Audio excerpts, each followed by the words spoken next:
So my job is to just make sure they don't kill each other.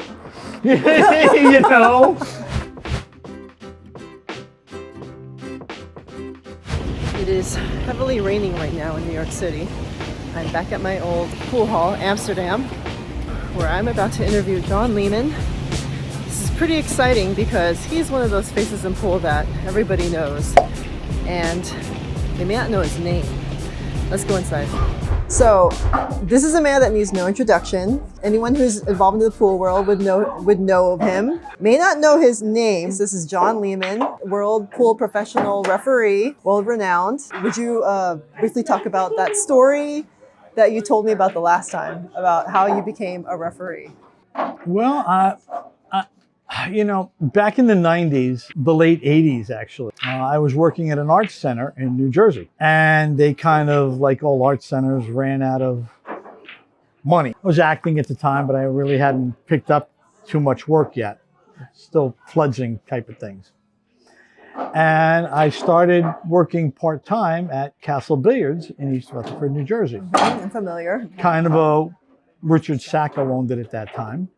And it was kind of a way to do stuff in between looking for acting jobs. Also, Richie was very nice and he allowed me to come and go. So if I had to go to an audition, I could take off. And very flexible. so after being there a little bit of time, I was doing counter work and stuff like that. I eventually ended up bartending there and doing the counter and all kinds of things at Castle all the way until like 2001. But I started running. One night, Richie came to me and he asked me, "Can you run a tournament for me on weekday nights?" So I started running a weeknight tournament at Castle every Wednesday night. And as I started doing that, I met some people, and I then got asked to do a couple other things. I ran a couple things here and there. And I stepped in to help somebody with the TriState Tour back then, which was part of the All About Pool Tour when it started, which Dawn Hopkins had started like 1988. Mm-hmm. So, and there was a guy named Paul running things for the TriState division of the All About Pool Tour. He needed somebody to cover for him one day. So he said, "John, can you go to do this tournament for me?" I was, okay, sure.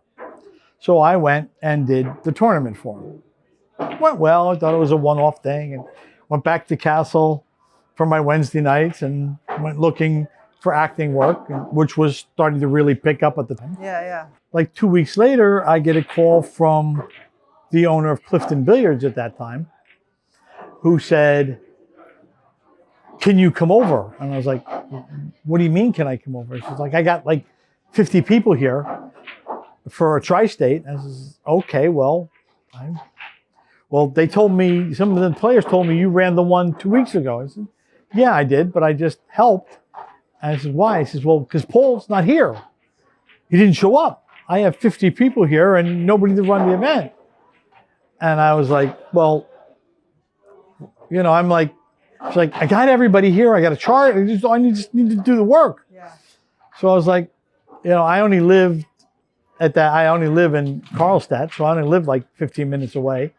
So I told him, "Yeah, no problem." So I went over and did the event for him. Well, it turns out after that Paul just vanished. So nobody knows where, I don't know where he went to. He just never showed up for that event. And I started talking to Bob Campbell, who ran the All About Pool magazine, and Dave Pontebrand, who ran the tour part. And they were like, "Can you start running more events for us?" And I ran a couple, and somebody named Ray ran a couple. And eventually I took over running all the tri-state events. Okay. And Todd Fleetman came on, he started running stuff. So we started running the tri-state division. Eventually, Dave left to drive a truck and stopped doing it. Bob eventually closed down the All About Pool magazine. And Todd and I continued to this day running the TriState Tour. Now it's the Predator TriState Tour because now I have Predator sponsors the tour at the moment. Okay, so that's how I got started running tournaments. And to this day, I'm running it. Eventually, I started doing things at Castle. Richie started doing other things. She started doing WPBA events and Northeastern Women's Tour events. And I started doing that. There was other events that I volunteered to help at just to get some experience, pro events. But through the 90s, the TriState Tour was huge with New York City events. I had open level events that all the pros were playing in. You know, I had multiple tournaments at the Tri-State that Efren was at. A bunch of the other Filipinos, Rodolfo Luat, Francisco, Santos, you know, plus Tony, Robles, and Ginky, you know, the New York staples, Frankie Hernandez. They all played in the Tri-State events, and they were basically, you know, 80, 90, you know, open level tournaments that had killers in it. Yeah. You know, and anybody who came to New York would play in them. You know, Spanish Mike LeBron, you know, anytime we had an event, he would just bring whoever he had staying at his house to events. So, you know, you'd get Efren coming up, you'd get anybody that was there with him, he would just come to the Tri-State and they play. And most of them were dominated. I mean, every now and then when Mike brought somebody up, they would put it in, but most of them were dominated by, you know, either Ginky or Tony. When did it become like you became like the face of like professional pool refereeism? I have no idea. That just kind of happened organically, I guess. I never went out to make that happen. Yeah. I basically just, for Richie, I started running a bunch of events, which were mostly at that time women's professional events. So I really started doing more professional events for the women. Oh. Okay, and then the Tri-State, okay, had, as I said, the open events. And then there was another 9-ball tour, I can't remember the name of it now, that did some events around the country, and I did some events for them. And I started doing other professional events here and there. So in '99, I decided to go to Vegas and become a BCA certified referee. We thought that it would give the TriState Tour a little more, clout isn't the right word, more of a better reputation. Yeah, like a higher standard. Yes. Yeah. So if the tour had a BCA certified teacher and a BCA certified referee, it gave us a little more impact when people came to play. Yeah, that makes sense. So I went out in '99 to get certified, and I was just going to go there, get certified, and come back. I met a guy out there, Cecil Messer, who was the person who ran the classes. And I was there for 3 or 4 days and got certified and came home. Had a much better time than I thought that I was going to have. I only went out there for the weekend to get certified. But I had a lot of league players playing in it because I was, at that time, you know, a league director at Amsterdam, which I still am to this day. I've been here at Amsterdam for like 27 years now. That's how I met him, by the way. I had players out there, and I had a good time. And the players took me to dinner and a show that they thank you for the league, and I had a really good time with people. When I left, I wasn't going back. But Cecil kept bothering me. You got to come back. You got to come back. You got to come back. Because you were seen as reliable and you had the reputation. Yeah. And you I were now was fairly certified. good at that time already. I'd already done a bunch of stuff, and he needed people that had little more experience. So plus my league players were, oh, you got to come, stay the whole 2 weeks, not just the weekend. We'll go out. And so the next year I agreed with Cecil to go out, and I went out for the next year. And had a good time, and I ended up working the amateur event in Vegas for the next 3 years. Mm-hmm. And then I started doing a lot of the pro events that were associated with it. Charlie Williams went out there and had an event. And by that time, I had started doing, for Charlie, I had started doing the World Straight Pool events, which kind of started the same way that the Tri-State did. Charlie had a straight pool event in New Brunswick, and his tournament director on Friday, with the event starting on Sunday, basically bowed out of the event. And Charlie didn't know me from Adam, but he talked to some of the players, and they were all like, well, we're in New Jersey, call John. So Charlie calls me, and I was at my end of season tournament at Comet Billiards for the TriState, my huge end of season event. And Charlie was like, "Oh, can you come and run the straight pool?" I was like, Charlie, I have my event. Your player meeting is on Sunday. I can't come, it's going to be tough to get to that, but I can try to. I can have somebody cover for me. But I can't be there Monday morning because I have a major audition in New York City. Okay, he says, "That's okay. We'll cover Monday morning. If you can get here and do the player meeting." Oh, okay. So I left my event, drove from Comet in Parsippany to New Brunswick, did the player meeting, went back to my event, finished that up at like 1 or 2 in the morning, got up in the morning, went into New York City, went to my audition, okay, left my audition, got home, had to go shopping because I had to wear a vest and I didn't have any. So I had to stop and get a vest, and then went back to New Brunswick and finished running the straight pool event for the first year. And I ended up from that point in time running it for Charlie for the next 10 years. So again, somebody didn't show up and I covered. Okay.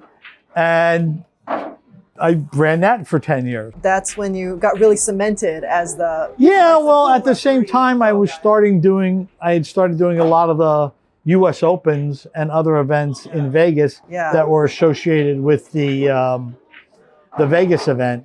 So out there was the U.S. Open 8-ball, the U.S. Open 10-ball, the U.S. Open Banks, One Pocket, Straight Pool.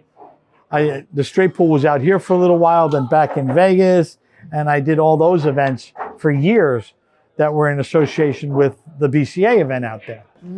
Okay, and a lot of the YouTube videos and stuff like that is a lot of those things. I did all the opens out there for, good 6-7 years out there, basically right up until COVID hit,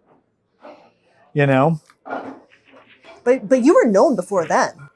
Well, I was known, but a lot of people talk about the YouTube stuff, so most of that was the U.S. Opens and Charlie's events and the straight pool stuff, And somewhere before COVID, 2014 or so, Darren Appleton came to me. Yeah. And he said, I want to start this thing called the World Pool Series.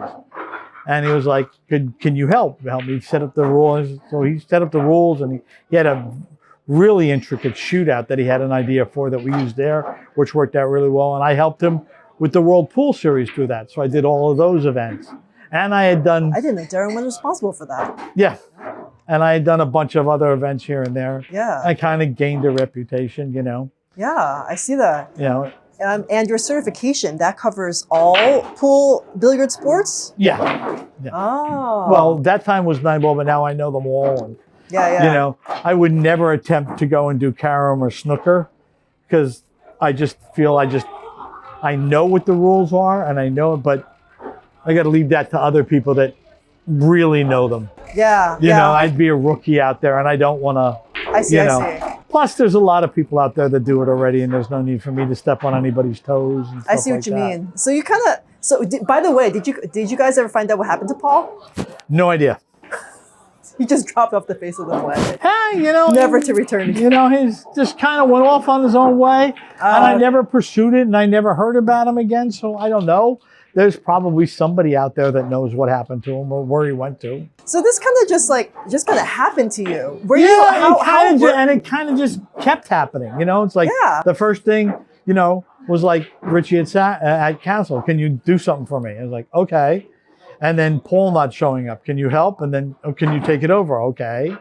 And then somebody not showing up at Charlie's event, and the same thing. Can you help? And then, can you do it? And kept going back for years. Until Charlie basically moved it to Florida and was doing it on his own down there and stuff like that. I see. And that's not like the only time that happened. It happened to me again. Yeah, that's okay. That's really strange and odd at this time. Were you like someone who like just enjoyed pool casually? Yeah, well, it's as an actor. Yeah. Okay, you have to find other things to help support you. Yeah. Because, I'm just a working slub actor. I'm a guy who is like the level right above background. I do one line here, one scene there. That's all my career has ever been in acting. I've been a board member of the Screen Actors Guild and AFTRA and SAG-AFTRA. I was a major player in the New York City scene with acting and stuff like that. And I've worked a lot, but I never was lucky enough to catch something that propelled me further. But I've been lucky enough to work since like 1990 through now until COVID, okay, and make a living at it, just as a regular kind of guy doing stuff. And I got a lot of work and did a lot of things, just never something that really, like, pool kept propelling me forward. The acting never did. Yeah. I work a lot, and lucky enough to be one of the people that was able to make a living off of it. Yeah. Okay. So, I bought a house, put kids through college and stuff like that. There's a lot of pool players who struggled even doing that. Yeah. So pool came along, and it was like, basically, instead of being a waiter and bartender, which I also did, I bartended at Castle for a while. I worked the counter there. I run a league at Amsterdam. Yeah, I've done that too. I run a league at Amsterdam. Yeah. And so all of that, it was a way to supplement one. And it's always kind of worked out where one was picking up right at the time that the other one was slowing down. And then the other one would pick up and this one would slow down. So there was kind of an ebb and flow always, whereas there wasn't much happening in pool. I just happened to be getting more acting work during that time. And then when there wasn't a lot of acting work happening, I just happened to be getting more pool work at that time. So it kind of went back and forth. Mostly since COVID, though, it's mostly been a lot of pool. I've been traveling and doing stuff, and I really haven't pursued the acting much since COVID. I haven't gone back and really went after it. It's almost like the pool world was calling you. It's a different world out there, and acting is a completely different world now than it was when I came up. Yeah. So it's changed. So COVID has changed acting. Oh, dramatically. Everything now, I grew up, you go around and you'd, make the rounds in New York City and pass out pictures and resumes. Now it's all done digitally, I audition from home. Yeah, I get up in the morning, I turn on a camera and a microphone, do my audition at home and send it in. Oh, that. There's no going to auditions much anymore, and it's all, everybody auditions on their phone now. That would make it a lot easier. It does and it doesn't, because you don't really get a sense of the person if you're not like sitting with them in an audition. So you don't get a sense of their personality. You don't get a sense of different things. You don't get a sense of whether you can direct them. You don't get that with the digital auditions nowadays. Yeah, that's true. They bring you in. Eventually you go in and see somebody, but they whittle it down through the digital stuff more. I see. Do you have any regrets with how your career has turned out? No, not really. Not really? No, I wish it, as every actor does, you wish that you became a celebrity at one time, and your career propelled you to other bigger things. Yeah. That would have been nice. Yeah, but I don't regret anything, because I don't really know if there was anything that I went this way, and if I had gone that way, it would have been different. I don't really have anything that says, oh, I turned down this and look how that turned out for somebody. Yeah. I don't really have anything like that, and I don't know what I know a couple things that I just missed out on. I know a couple things I did.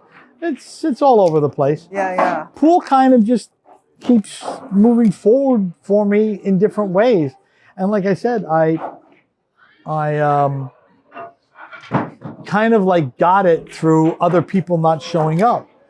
And those things, and even that, another thing happened, in early 2019, Emily Frazier from Matchroom came here and met me here in New York, because, I ran all the multiple table events, and they were looking to branch out from their single table events to multi-table events. So Emily came here and met me in New York, because she was going around looking for a tournament director to help her do that. And when she came and met me, you know, most of the people, what she was trying to accomplish told her you couldn't do it. She was trying to do too much in too short a time. And she basically zoned out as soon as they said you couldn't do it.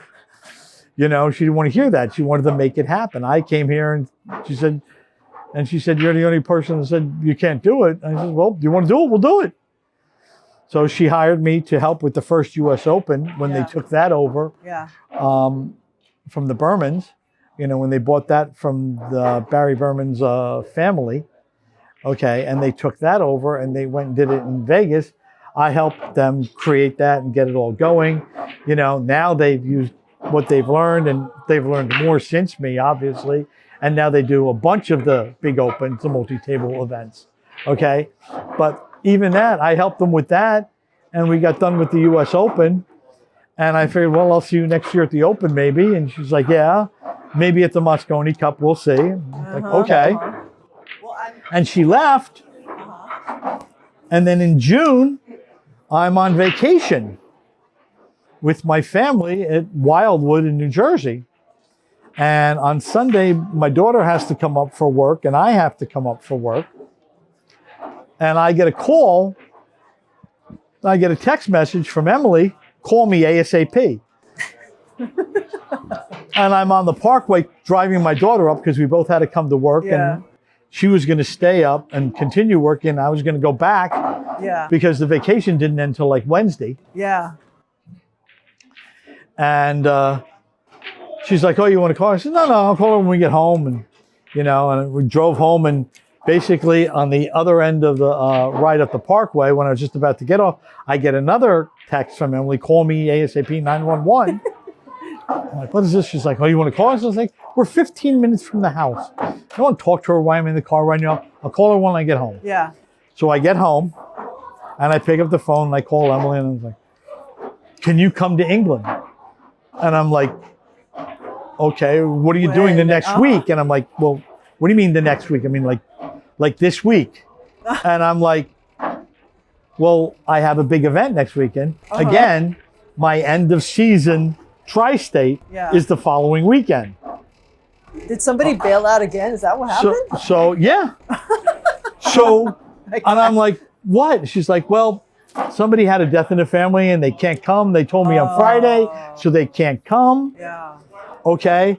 And can you come? And I'm like, well, when? And she's like, now, like tomorrow. And I'm like, what?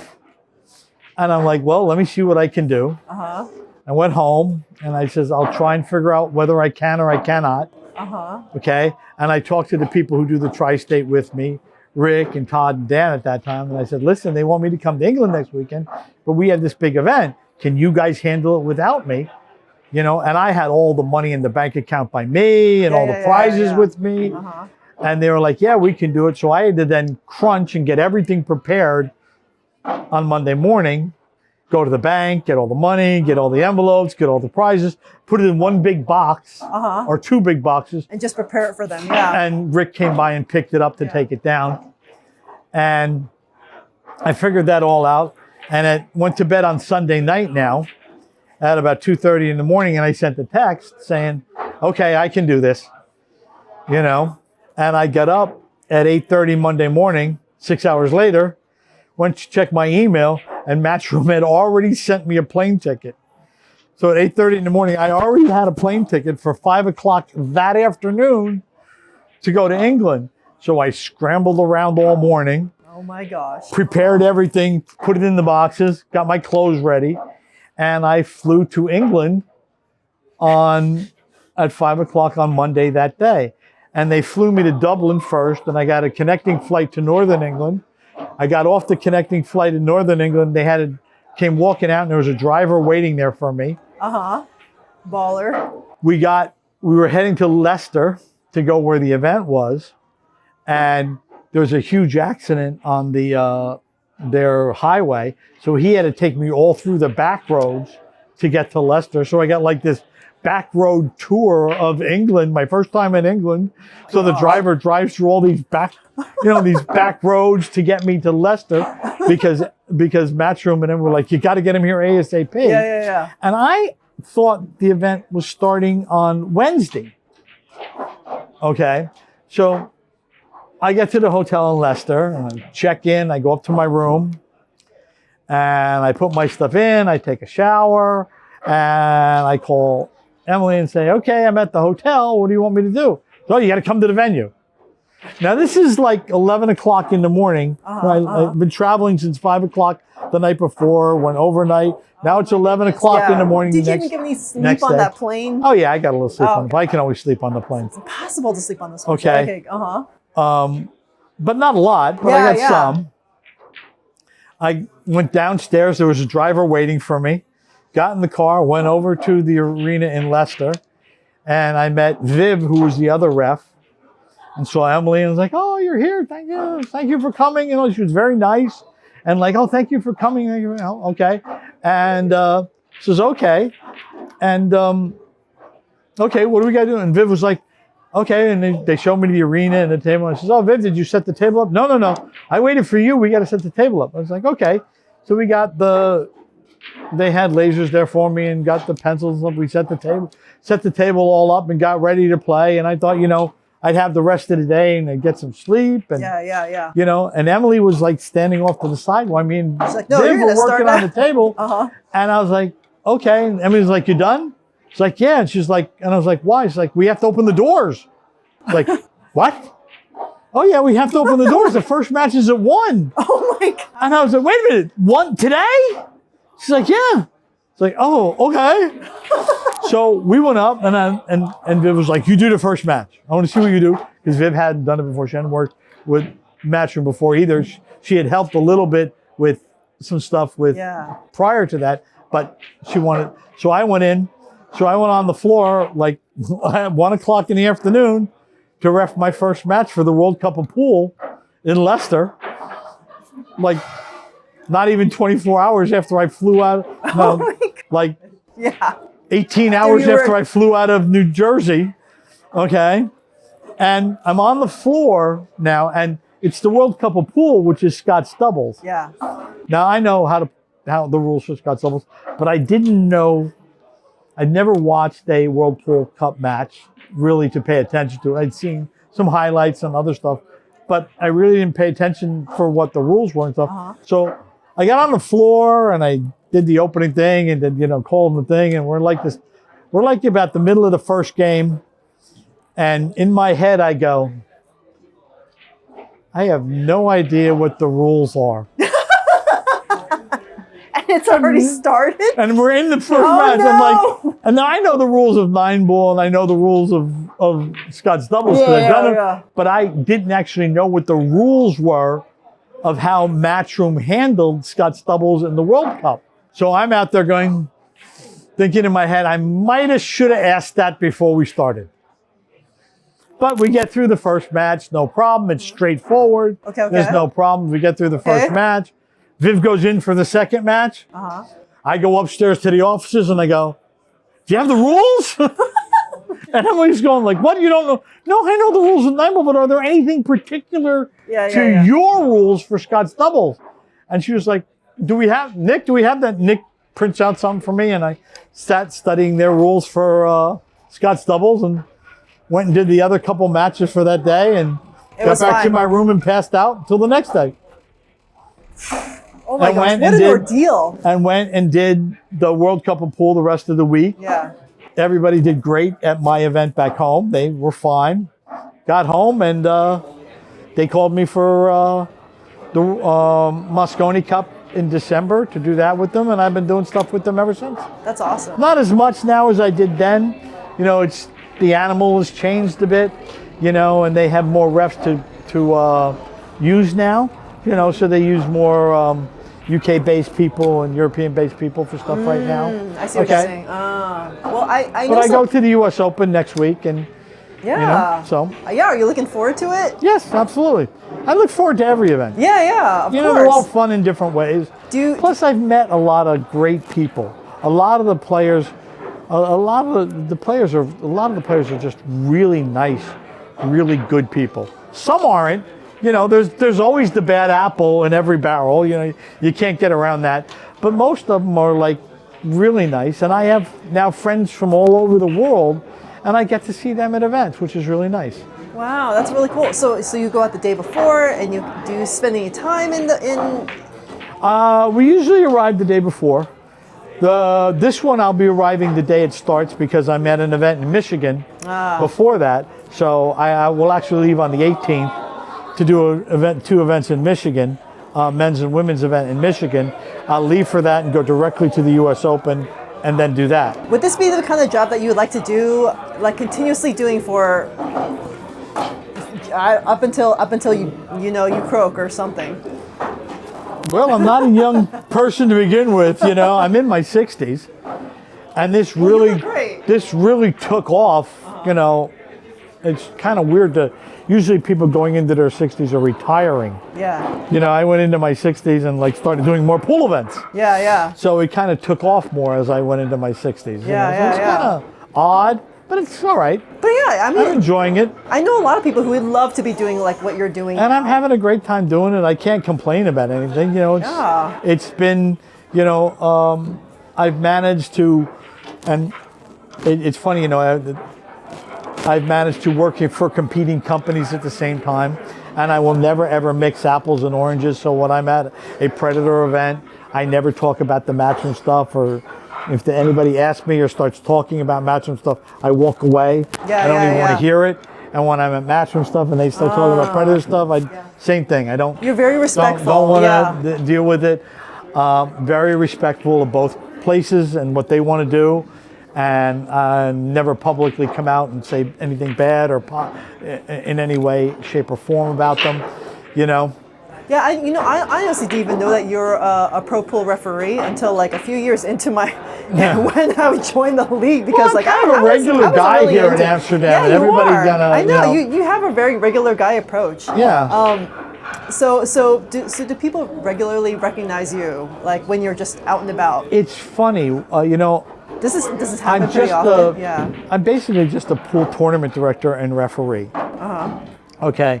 And when I went to Vegas, you know, some people that know me and stuff like that. But now that I started traveling the world to do stuff, okay, amazed at how many people know me, like out in the world. Like I went to that World Cup, the first World Cup for in Leicester with Matchroom, and I like, you know, we were done the first day and like people were like asking for my autograph and taking pictures with me, and I was like, I had like no idea anybody in England even knew who I was. Like I was just a referee that came, like no idea that anybody knew, that had any clue who I was. It like totally caught me by surprise. And now I've got a bit of celebrity from it and kind of pool fame, you know. That's pretty cool, fame within that little, that you know, little fishbowl of pool, you know. And I'm a fairly extremely well known and celebrity within that little fishbowl. But it's kind of weird to me. Why is it weird? Because I'm a referee. You know, I'm supposed to be unseen and unheard until I have to do something. The real stars are the players, and they always will be.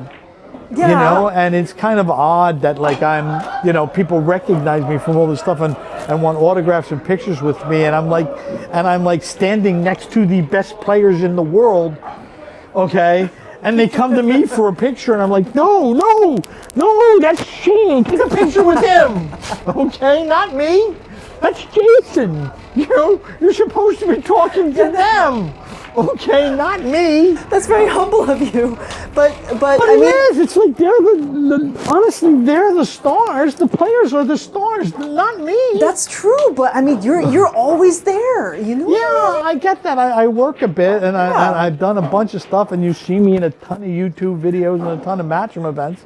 But honestly, really, I'm just there to facilitate what they're doing.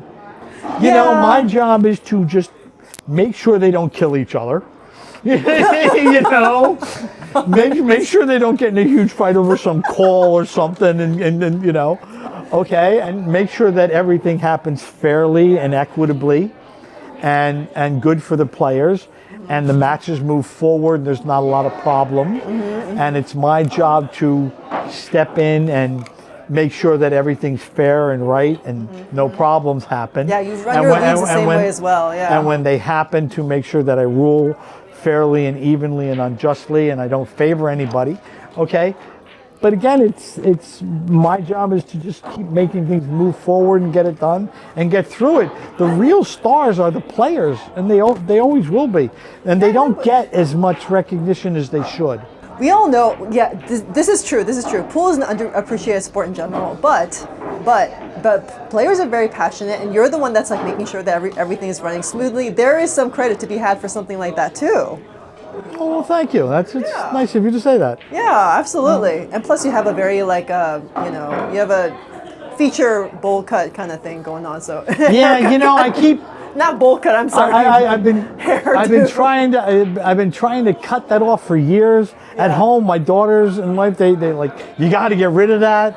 And I go to tournaments, and I had Kelly Fisher chasing me around at one event with a pair of scissors, and she's like, I'm going to cut that off. And then we were going to do something where she won an event, we were going to cut it off after she got done with the event and do something like with charity, and that kind of like never materialized because the timing just got messed up. Yeah. And I keep saying I'm going to do it, and I just never do it. That is hilarious. I'm getting my hair cut this week before I go to these two events, and who knows? Maybe when you see me next time, you're gonna have a whole shortcut. Maybe next time when you see me, I'll have it cut off. I don't know yet. Wow. We'll see what happens when I go for a haircut this week. Wow. That would be interesting. But it's funny because it's like everybody in the world knows me by it. Yeah. It's kind of like an odd thing to be known by, like the hair and stuff like that, and it's like yeah, it's not. It doesn't really look that great. It's just kind of like there. It became your thing. Yeah. Where it's to the point where if you don't have it, it's weird. Yeah, exactly. Although if Kelly Fisher was able to cut it off, that would be kind of. It would have been interesting. That would have been an interesting story. Yeah. So what is it like being around all these top pros? They're people. Like anything else. Yeah, I imagine they are. Then, like anything else, there's a variety of personalities. Yeah. Okay. For the most part, I get along with them all. Yeah. Okay. I hope the one thing I strive for is I really don't care if I get along. I strive for being respected. So I hope that they respect me. Okay. And respect when I make rulings and stuff, that I'm making a ruling that I honestly believe is the right ruling in the situation. I don't, when I go into a match, there's no names, okay? It doesn't matter to me where it's two amateurs or the two top players in the world. It's still just player A and player B. Yeah. That's it. Yeah. There's nothing else. Yeah. It's not like if people go, how'd you make that call against Shane? It's like, what do you mean? It's I'm not gonna make that call just because it's Shane. He was just a player in the match. Respect through fairness. Well, I don't see the players. You see just what happens on the table. I see. The only thing you pay attention to is what's happening on the table.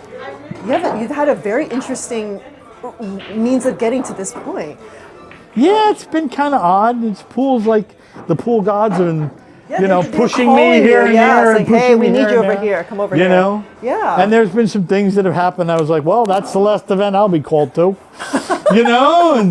And then I get called and go to another one. It's like, okay, well, that's the last one. Well, nobody's going to hire me again after that call. And all of a sudden, I get called again, So I do know some people that aspire to do something like you. Like, how difficult would it be? And it's difficult because it's hard to get. It would take time. I would imagine, I'm working with a couple of organizations, and they want to get like new people involved. I'm old. That's a reality. I'm not going to be around forever, and new people have to come up and do it. The problem is it's very hard to make money in it. So it's very hard. In Europe, they have a little better system, but they have a ton more tournaments that are available for people to go and ref. Okay, the United States doesn't have a lot of that. And anybody that does stuff here, they all have their own group of people that they've been using forever. If you go to Turning Stone, Mike has his people that he uses. If you go to the International Open, Pat Fleming has his people he uses. If you go to the tournaments at Skinny Bob's or the tournaments in Louisiana, they have the people that they use. So it's hard for referees to break in and do stuff. Yeah, I see what you mean. And you need experience. I mean, I was lucky enough at working at Castle and Richie doing stuff and working here and them doing stuff to get experience. Because you need experience. You can't just take a 3-day class and to become a referee and expect to be hired. and then walk on the floor at Matchroom. But people think that. I get emails and text messages and, how do I get a job at Matchroom on the floor like you? And I'm like, go get experience. But it's hard to do that. Yeah. It's easier in Europe because, like I said, they have a lot of stuff. They have stuff happening almost like every weekend where somebody can go get experience. Yeah. There's not a lot of that here in the United States. That makes sense. Yeah. But the pros here have the same problem. There's not like an organized system here for tournaments and stuff like that, like they have in Europe. So the players here have the same problem as the refs. And you got to get experience. You go out, go like I did. I did a lot of stuff at the beginning. I made nothing. I volunteered at stuff. There was an event going, I went and helped, and refed and did stuff and didn't get any money and paid my own way and, did other things. You got to go and get experience. But it's very tough to get experience. It's very hard. Yeah. There's not a lot out there, and it's very hard to even break into things when people are using their own little group of people for things. Yeah. Very, very niche, very, very networky kind of field. But I use a lot of people at the CSI events. I have a class where I'm director of referees for CSI. Okay. And, every year we teach 10 or 12 people to do stuff. Most of them are just trying to learn so that when they go back to their league, they can make sure they do correct rulings and make calls back in their league, or they can quell arguments within their league because they're certified and stuff like that. Most of them don't want to actually move on to do ref stuff, but we get 1 or 2 every year that want to. It's just hard getting them experience, but I try to. I use them at as many of the CSI events, the amateur events I can, and as many of the Predator events as I can. A lot of them go now and help at the US Open with Matchroom, but it's just hard to get experience. Would you say that just maybe volunteering to help in these events might be anything a good start? you can? Yeah.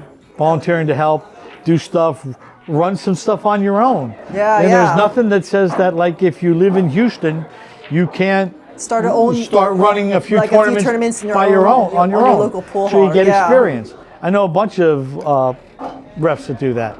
They go back to their own area and then they start running things, volunteering with things, go work other leagues, tap tournaments, APA tournaments, get experience. Yeah. As a ref, so that you can start moving up, so that hopefully one day you can, step on the floor at a pro event and do the matches at the pro event. Cool. Well, I can't think of any more questions to ask you. Is there anything you'd like to add? No, not really. All right, cool. You can always come back if you have more, and we can sit again. All right. If you think of anything, if you want to add stuff. Oh, by the way, I'm going to be moving back to New York in about a year, and I very, very, very much look forward to shooting in Team 9 again. I'm eager to see what my rank would be. Well, we'll see how you play when you get back. Yeah. People move away and they come back awful. People move away and they come back a secret killer, and they think you're like, no, oh no, I didn't get any better. I haven't shot in a year, 2 years. I haven't picked up a cue in at least 10 minutes. 10 months. 10 months. I mean, 10 months, not 10 minutes. And they play tremendously. I see. I know people that, it's funny with the league, you see people and, you see people run the gamut. They're playing while they're working, and then they get married and have a kid, and they leave. Usually that cycle is about 4 to 5 years. When their kid is about 4 to 5 years old, they start playing pool again. It's funny that you have this all study. Well, it's not that I have it. It's just that it's like the common experience that I Yeah. have. That like people come back, they say, "Oh, John, you know, when I had a kid, now the kid's like 5 years old. I want to play. I have more time now." Yeah. You know, so they come back, and sometimes they haven't played for that 5-year period, and they come back and they haven't missed a step. They play exactly like they did when they left. Wow. Others can't make a ball when they come back. They're just awful.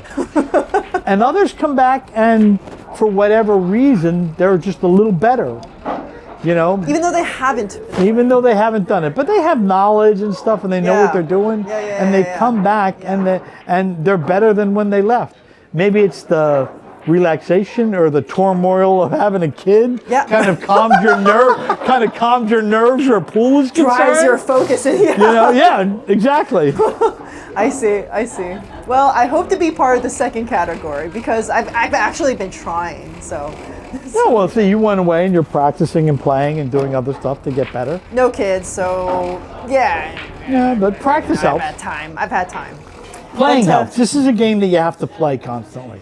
Yeah, I know. You can't like, for the most part, you have to play constantly. Yeah, I know. I even took lessons, but we'll see. I look forward to it.